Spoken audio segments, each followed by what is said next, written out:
Hey guys, welcome to another video. It's me, Insightful. This time I'm making a bit of a beginner's guide on how to handle being trained as a Shadowpriest and what you can do to mitigate some of the damage. So let's get right into the video. So as of right now guys, my highest rating in Solo Shuffle is 1950-ish, maybe 1940, and it's kind of up and down between 1800 and 2k at the moment. Hopefully I'll be able to get over 2k soon. As I said, we're going into my third week of playing Shadowpriest, so still fairly new, always lots to learn, lots of different scenarios, and there's a lot of different class buffs at the moment, especially with Ellie, Shaman, and it turning into more of a caster meta than ever right now. And with a nerf of Unholy Decays, Shadowpriest is in a pretty good spot, but Elemental Shaman does counter us quite strongly, particularly with all their burst damage and instant casts and kicks. It can be really hard to ever get your damage rolling. However, this video is going to be about how to handle melee damage, so let me show you the talents that you need to be running, that you need to consider depending on the comp. So if you're struggling as a Shadowpriest to begin with, you're getting trained a lot, you can't cast your spells, you need to be considering a couple of things. What is going to help you get your damage up the fastest? What is going to help you survive? And I think what a lot of things that a lot of people don't know, which I certainly didn't know, is first of all is that your flash heal gives a 10% in damage reduction, which is called protection of light. So actually casting this before you're about to be descended upon by melee is incredibly valuable. People don't think it is, but I think it's really good, and it just helps offset some of the damage. So it reduces all damage you take, even by a caster. If you get locked out of shadow, you want to be casting this as well, and if you get kicked on this, well, you can do shadow damage to get healed as well.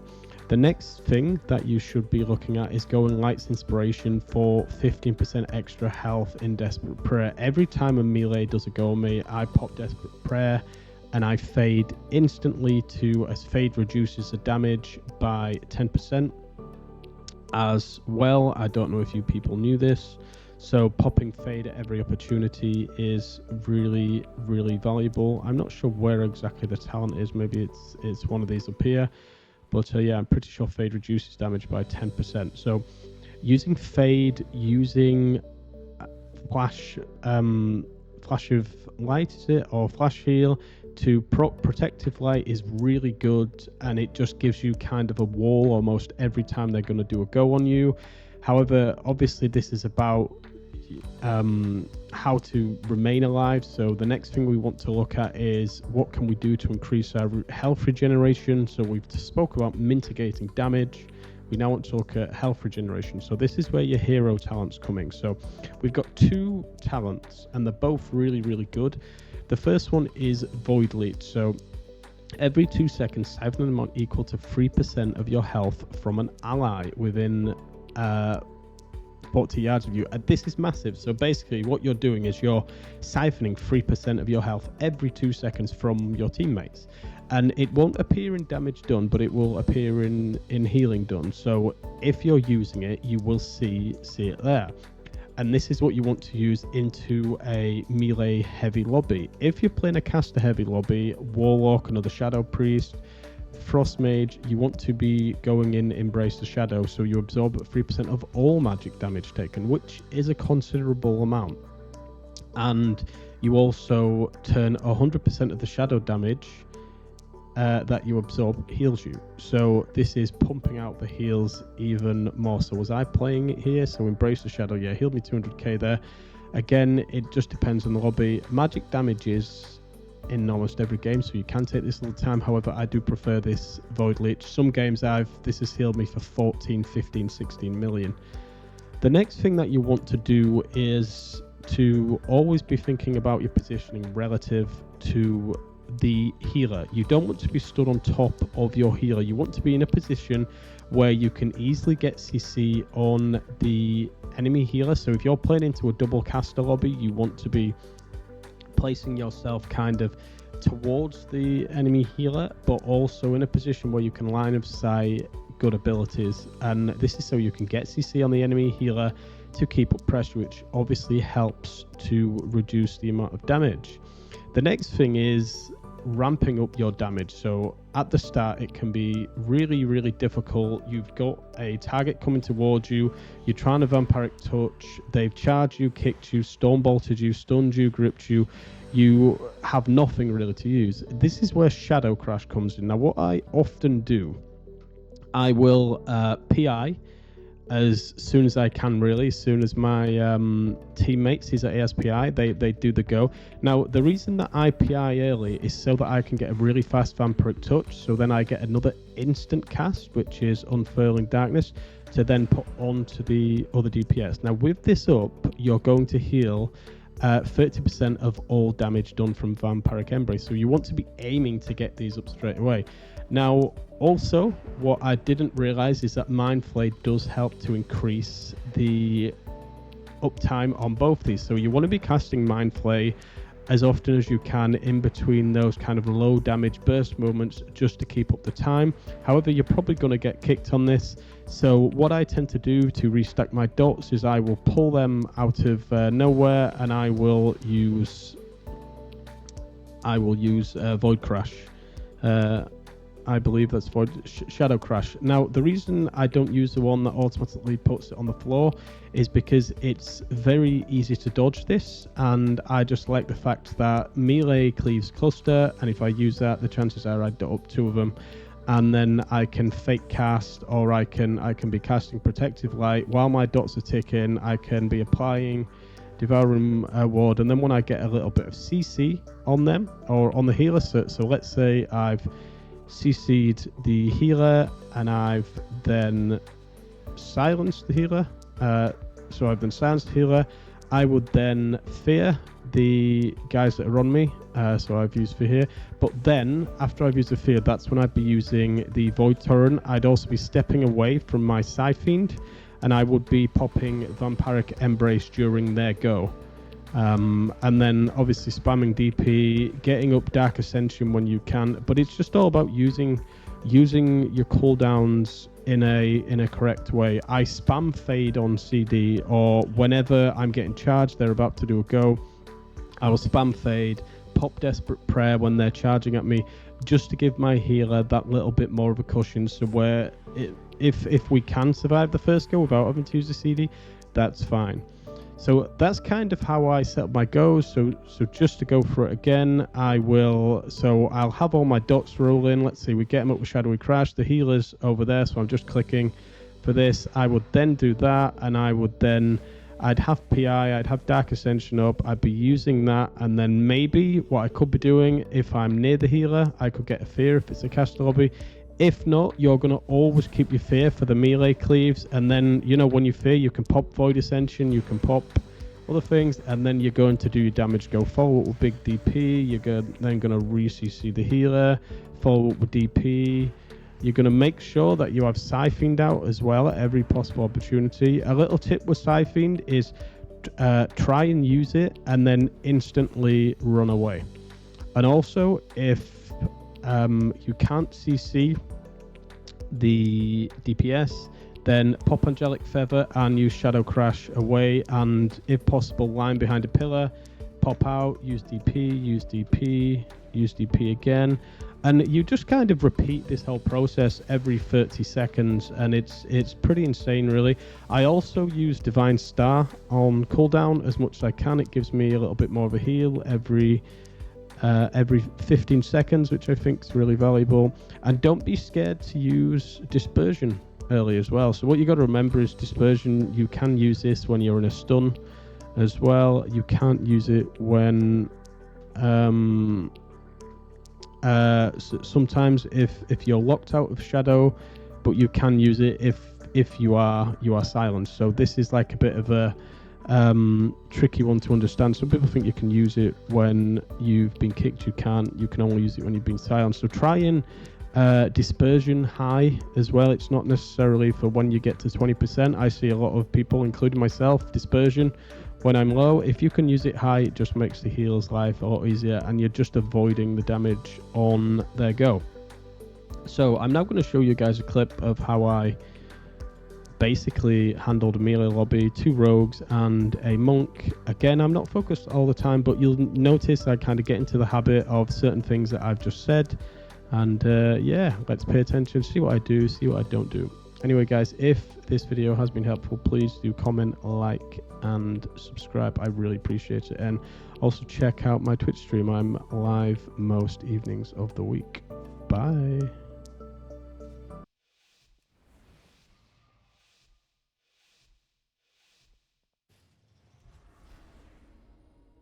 Heals us.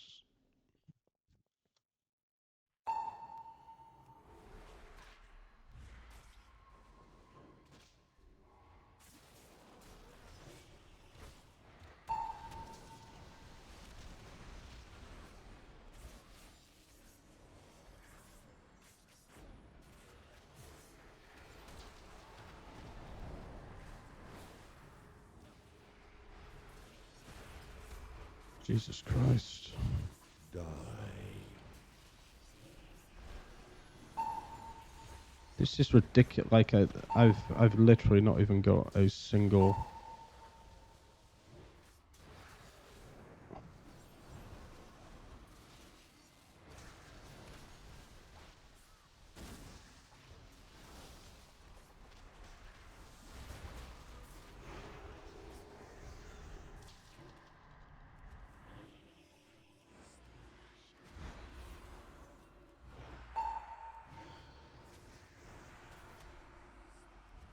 Okay, so we switch on this guy.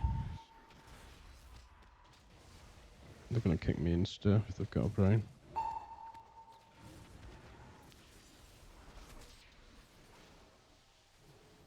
Come on. Can I get a heal?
Die.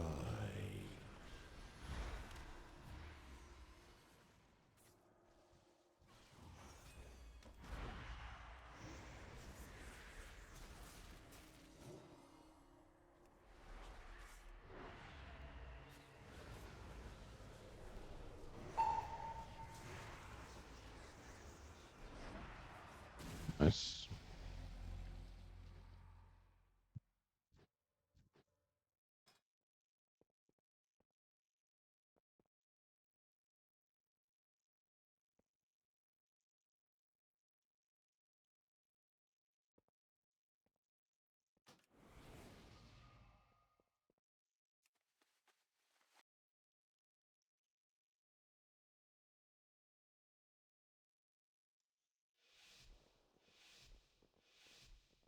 Okay, so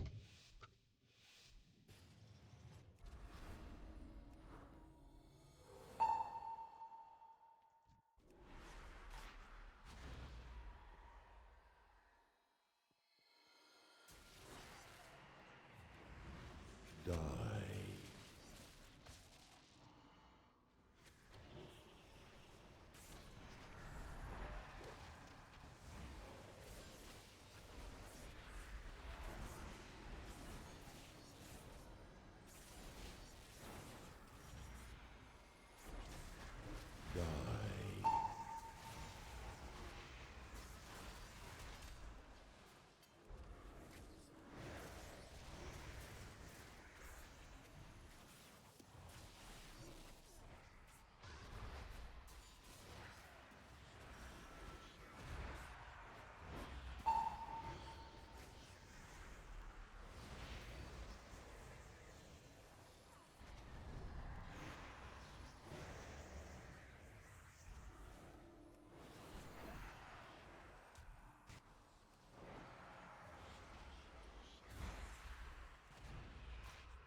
Right, okay. Let's go for the...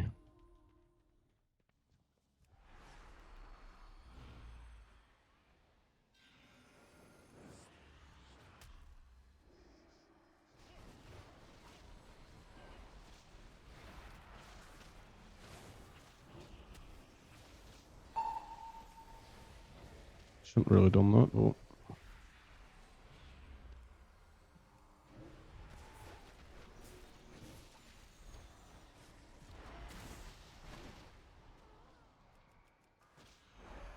What?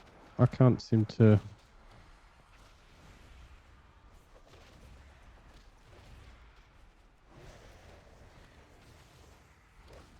Die.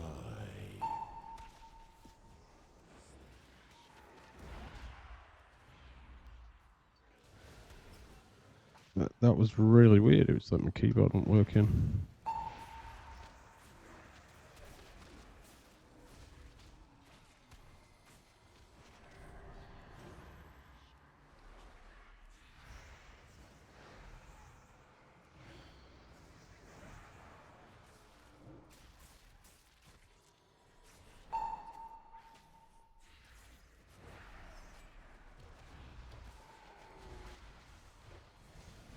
I should have done Dark Angel before that, but that's fine.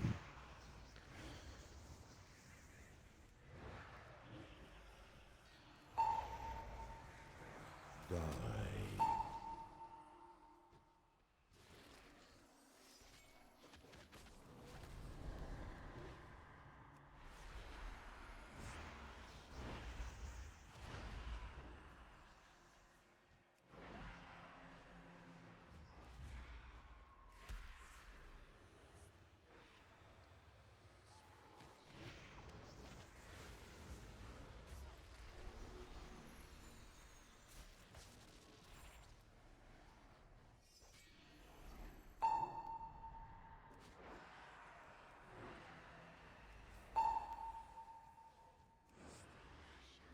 Oh my god.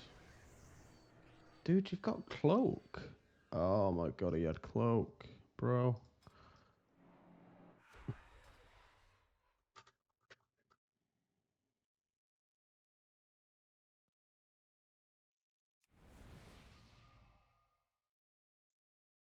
swear he had cloak.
Die.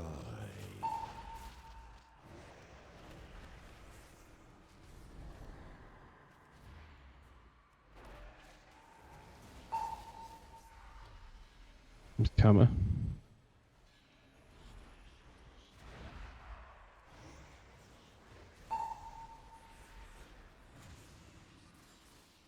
Nice, well done.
He's just...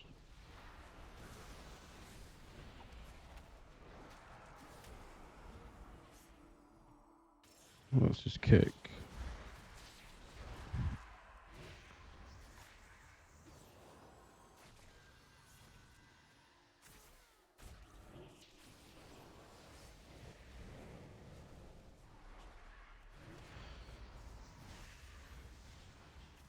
Die. Oh my... I'm trying to get the silence, but I can't. I'm just gonna...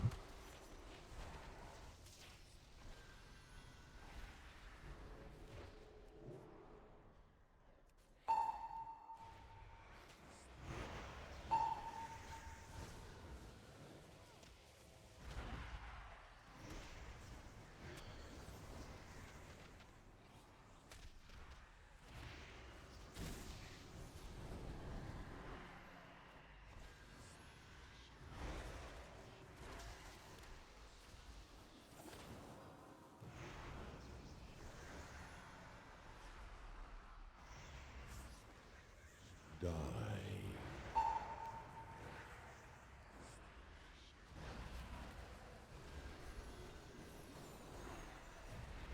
Oh. Oh, oh, oh.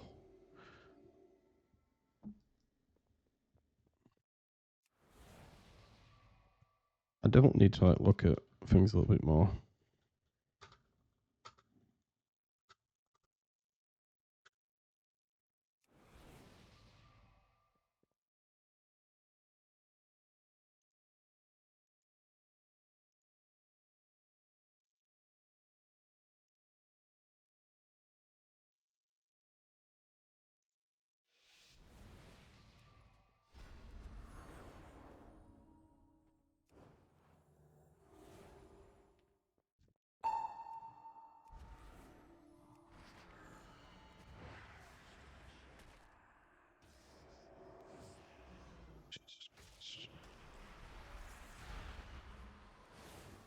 Die.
Die. How the hell has he got that back again? Oh my god, no. That was my bad.